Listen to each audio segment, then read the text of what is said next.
In the 1950s, America had broken free from the shackles of wartime economics. It was walking with the swagger of a nation that had the world by the tail. Scientists had harnessed nuclear energy. Jet-propelled airplanes were breaking speed records, and the race to space was on. But perhaps more than anything else, one thing melded imagination and consumerism, putting this era in perfect context. The concept car. Unlike satellites, rockets, and jet planes, these dream cars were accessible. People flocked to auto shows to see concept cars in their titanium-bodied glory. They were snapshots of how America perceived its future. They were simply out of sight, unforgettable. But what happened to them? Most were destroyed. Some just plain vanished. But amazingly, some are still here.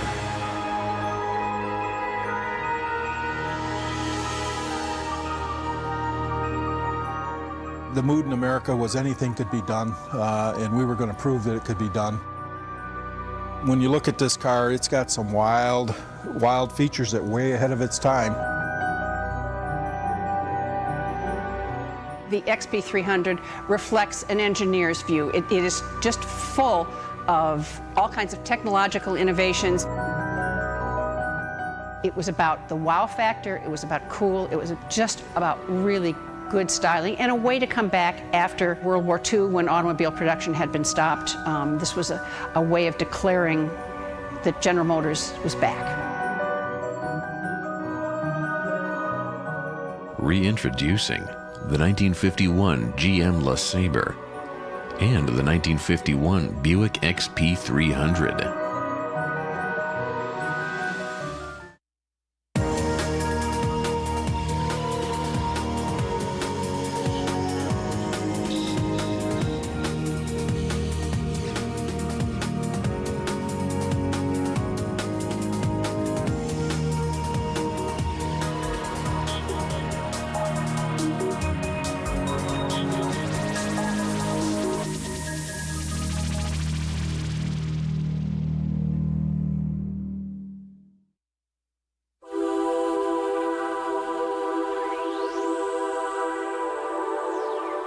(1951), 6 years after the completion of World War II's military conflict, U.S. President Harry Truman declares an official end to war with Germany.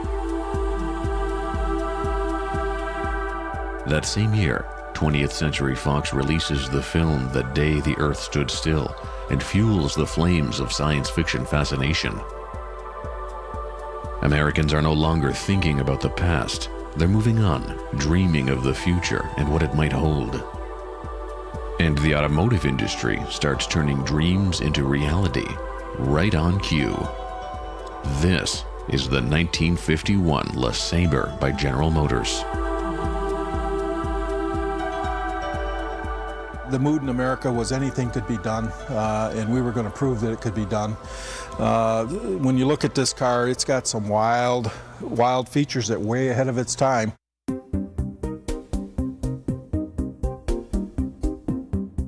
Legendary GM designer Harley Earl shared America's passion for all things futuristic.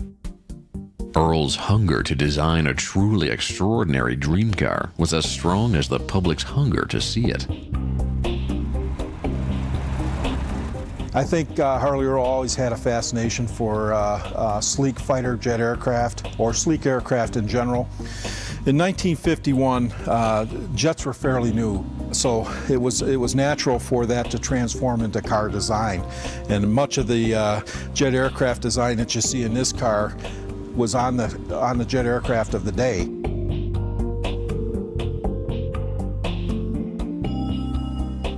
The style speaks for itself. It looks very much like the Sabre jet of the day, with its cut aluminum fins on the side, as well as the jet air intakes.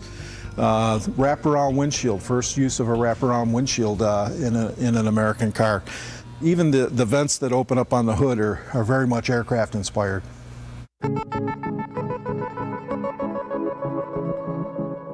If ever there were a car from the future, the 1951 LeSabre was it. It was like nothing anyone had ever seen before. Positively outrageous. This dream car would have drawn a crowd even if it was an empty shell. But this shell was anything but empty. The LeSabre, like the rest of the vehicle, was an exercise in use of specialty metals. Like the deck lid, which was made out of magnesium, the engine is also very special with all aluminum construction. It was 215 cubic inches, 335 horsepower, with a supercharger.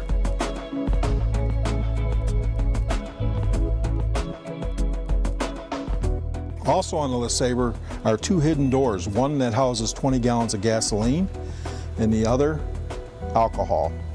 Would run on dual fuel, run on gasoline for normal driving, and for performance driving, the alcohol injectors kicked in and gave you that extra boost of power. Looks alone made this car special, but the seemingly unending layers of innovation made it extraordinary. Not 1 inch of this car was spared from the overactive imagination of GM's design team. The aircraft-inspired design on the 51 LeSabre is undeniable when you look at the front end of this car. From its rocket-shaped bumper ends to the coolest feature of this car, the headlight. When you turn it on, it flips over. Really does a transformer type effect, bringing the headlight on, and it's just one of the neatest aspects of any of the concept cars that we've built to date. The aircraft-inspired design of the outside of the vehicle also translates into the inside of the vehicle. With its wraparound windshield, it also has a very aircraft-inspired dashboard. All of the gauges are very similar to aircraft gauges of the day. Even the brake and gas pedal are aircraft-inspired. Has an onboard fire extinguisher, very much like an aircraft. Power-actuated doors, power-actuated windows. And this neat little piece in the middle is the rain sense top. Drop of rain hits that, it automatically puts up the top and rolls up the windows. The blue button in the front is a St. Christopher's medal, and it was a good luck charm that Harley Earl offered, incorporated into the interiors of his cars. One of the most striking features of this aircraft-inspired car is the taillight. It looks very much like the simulated jet exhaust of the aircraft of the day.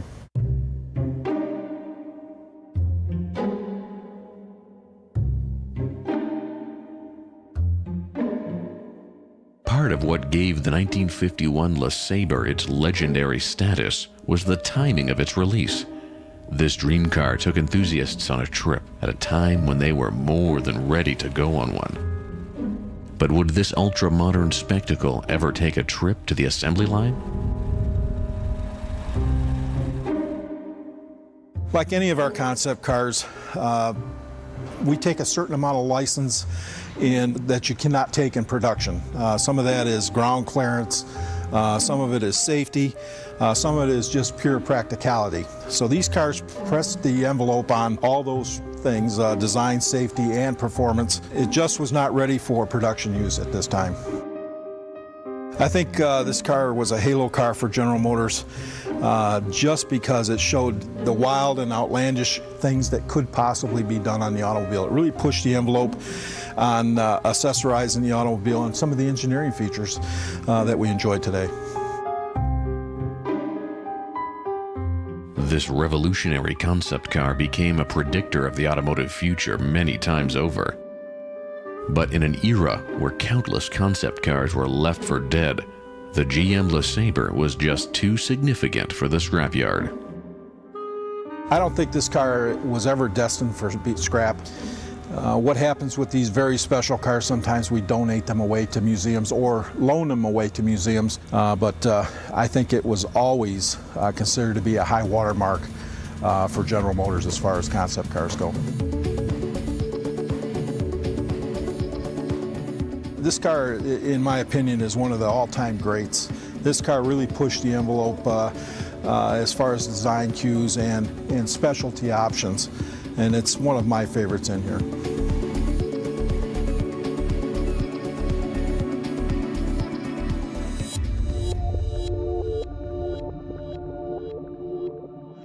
In 1951, with World War II and the Great Depression behind them, Americans witnessed the dawn of a new era in automotive design.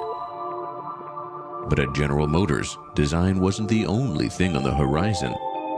A new day was also breaking in the world of automotive engineering. The XP-300 was fitted with a really elaborate hydraulic system. It has a hydraulic front tilt hood, as well as hydraulic seats, hydraulic windows. It also has 4 hydraulic jacks, which enable the car to be lifted for tire swaps without the driver having to get out to jack the car up. The XP-300 reflects an engineer's view. It is just full of all kinds of technological innovations.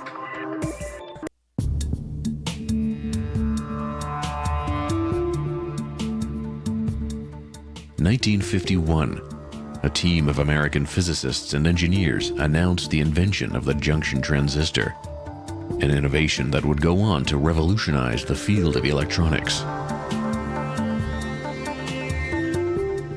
In Arco, Idaho, Experimental Breeder Reactor 1, or EBR-1, becomes the world's first experimental electricity-generating nuclear power plant. With World War II behind them, Americans are beginning to engineer an exciting future. And the automotive industry is no exception. This is the 1951 Buick XP-300. The XP-300 reflects an engineer's view. It is just full of all kinds of technological innovations. It was about the wow factor, it was about cool, it was just about really good styling and a way to come back after World War II when automobile production had been stopped. The public response was very positive to this car, in particular the automotive press. It was taken around to the Motorama shows and exhibited all over the country. This was a way of declaring that General Motors was back.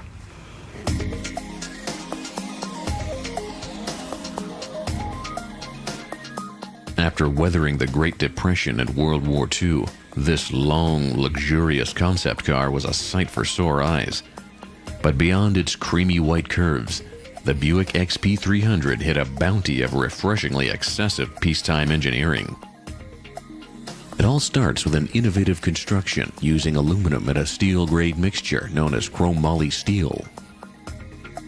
The XP-300's exterior is an aluminum-bodied car to try and conserve weight. Weight was an issue with this car. They wanted to try and keep it as light as possible, so they went with aluminum panels that were heat-treated for rigidity, as well as a chromoly box frame construction. Chromoly was fairly new at the time, and some of the welding techniques was being developed at the automotive level in the 50s to save weight and strength. And today you'll see chromoly used in most all your race car applications for roll bars and safety items. It's lightweight as well as very strong. The jet industry still had a big influence on some of the markings on this car, as you'll notice from the bullets on the front markers here, as well as the full instrumentation of this vehicle. Every aspect of function of this car is monitored with instrumentation similar you'd see in an aircraft. For the Buick XP-300, the aircraft theme didn't stop at its aeronautical design. It also took some cues from the world of aeronautical engineering. By 1951, hydraulics in aviation was common, but hydraulics in cars?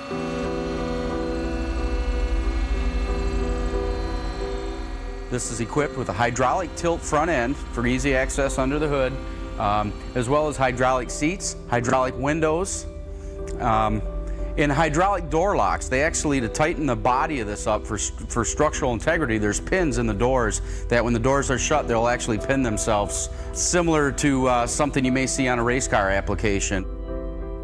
It also has 4 hydraulic jacks, which enable the car to be lifted for tire swaps without the driver having to get out to jack the car up.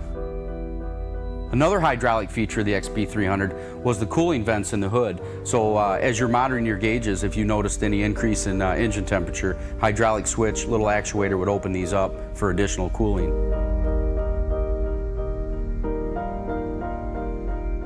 General Motors was relentless in its pursuit of the ultimate gadget car.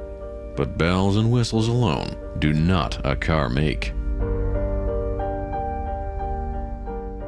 Once we open the hydraulic hood on the XP-300, it reveals the beast under the hood. The 216 cubic inch V8 aluminum block, 3 1/4 bore and stroke. It's a square engine, supercharged with aircraft aviation carburetors, gasoline, alcohol. As you accelerate this vehicle, the progressive linkage will kick in the throttle for the alcohol carburetor. As you accelerate and downshift to pass, that's when the alcohol carburetor will kick in. Not only will the alcohol carburetor kick in to give you the extra performance and speed, the windshield wipers will actually go to a double rate. So the speed of the wiper will actually pick up when the car is kicked down at full accelerator. Roughly 335 horsepower at about 5,500 RPMs. You can also notice the influence from the aircraft industry, as it has aircraft-style flame arresters on these carburetors. Very cool under the hood. With the speed and performance of the XP-300, they wanted it to stop just as well as it did accelerate. So heavy-duty brakes, dual shoes, wide drums, radial fin drums to help with cooling to stop this car. They drove this vehicle at over 100 miles an hour many times at the Milford Proving Grounds, and they wanted to make sure it would stop.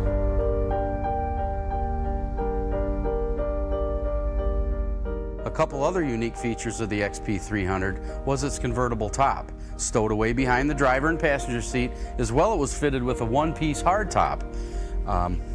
The fuel system, being that this vehicle ran on 2 types of fuel, it has 2 fuel cells, each located under the gull wing style deck lid. Gasoline on this side, methanol alcohol on the other side of the vehicle. Also, you can notice the aircraft style influence with the very unique rear backup lamp.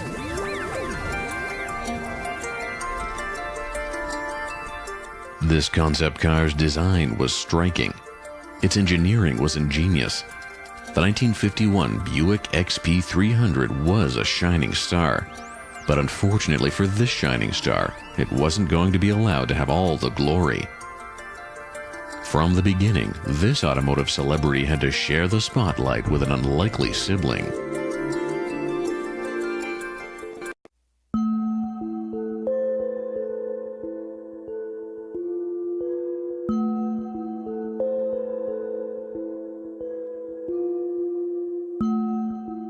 The 1951 Buick XP-300 was a big, beautiful marvel of automotive engineering, more than worthy of the term dream car. It was a supercharged post-war coming-out party for General Motors, but when this dream car was unleashed onto the car-buying public, it wasn't alone. The 1951 XP-300 was designed in conjunction with the LeSabre concept car. Charles Chain, who was chief engineer at Buick, was put in charge of the design project for this car. Harley Earl essentially ran the program for the Buick LeSabre. He was head of the styling section, so looks mattered more to him. So while you did have great innovation in LeSabre, that was in many ways much more a styling exercise, in my opinion, compared to the XP-300. Charles Chain was head engineer at Buick for many years, from I believe 21 to about 56. He was a collector of cars, and he is quoted as having said that he collected automobiles as a hobby, but his business was to make today's model of car obsolete tomorrow. So he was very much a forward thinker and had a very long career at General Motors. The Buick XP-300 and the Buick LeSabre essentially are brother cars. They were made at the same time. They both are clearly inspired by airplanes and very fast looking. I think the LeSabre shows more of its early influences of an airplane.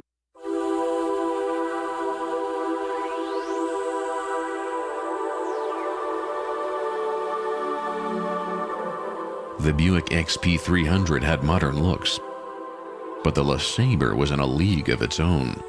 Charles Chain's engineering marvel looked somewhat conservative in comparison with its ultra-modern sibling. But it was these unique differences that helped make this conceptual duo so memorable.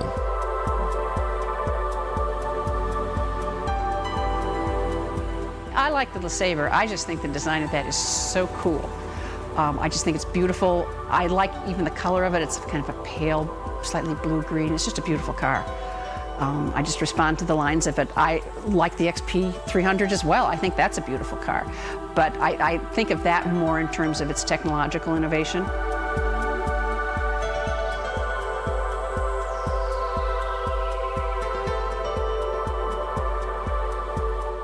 You'd think the Buick XP-300's more conservative design would increase its chances of inspiring a mass-produced version. But this hydraulic tour de force was never meant for the assembly line. Mass production wasn't in the cards for this engineering showpiece, but luckily survival was.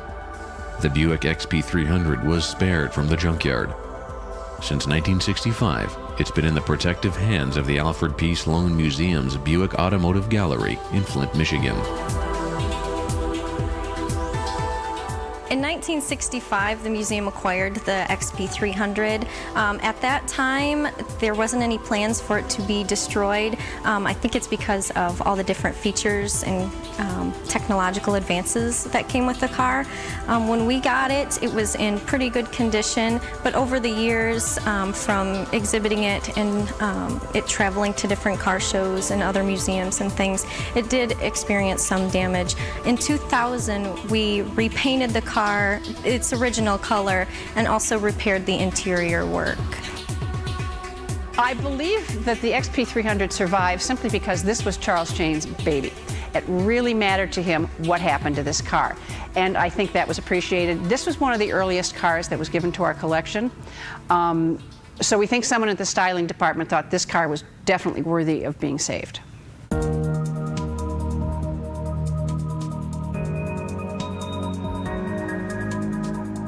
People really like this car. They're really attracted to the low, long lines of it. Its beautiful grille. The details on this car, I think, are rather fine.